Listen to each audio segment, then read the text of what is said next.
Last year, when I was asked about the U.S. Senate campaign, I said that I thought that Governor Heinemann would be our strongest Republican candidate to run against Senator Ben Nelson, and that I would support him if he ran.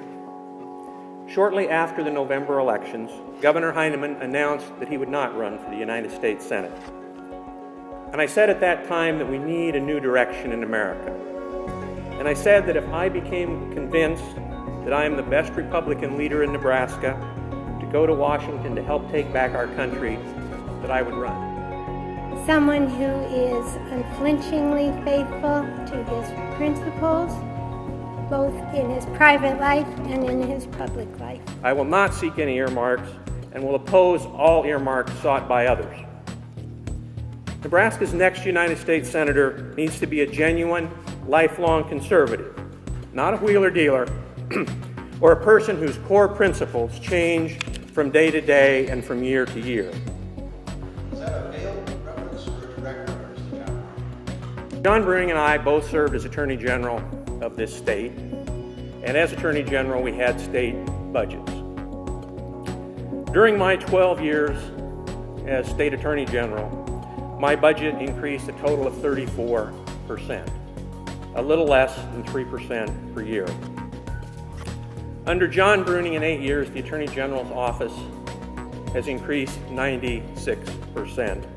I can't control President Obama, but I can represent Nebraska, and I can cast Nebraska's vote to oppose earmarks. We're paying thousands of bureaucrats in Washington. We're having federal regulations imposed on our local school districts. And it's time to put an end to that.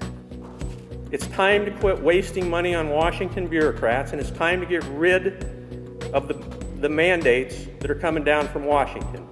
We need to phase out the funding, maybe 20% a year cuts, so the states can adjust, and get Washington out of the business of telling us how to educate our kids, and we need to quit paying all those failed bureaucrats in Washington there at the Department of Education. That is one example of what we need to do to cut the budget, and I'll have a lot more as the campaign goes along.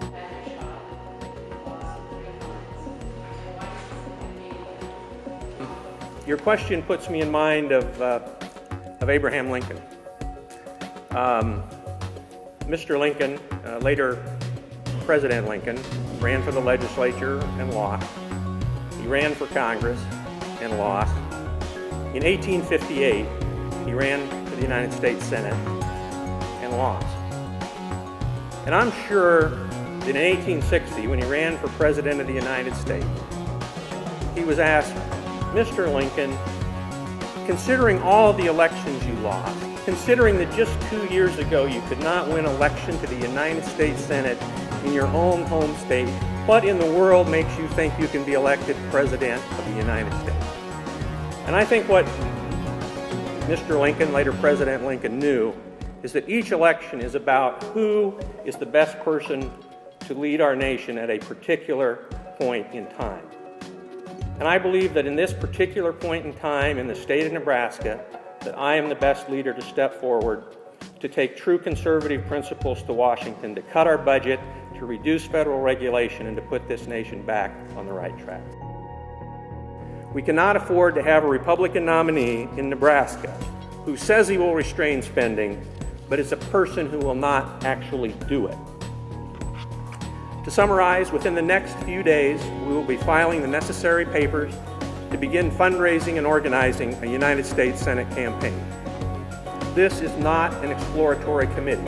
I will be a candidate for the United States Senate in 2012.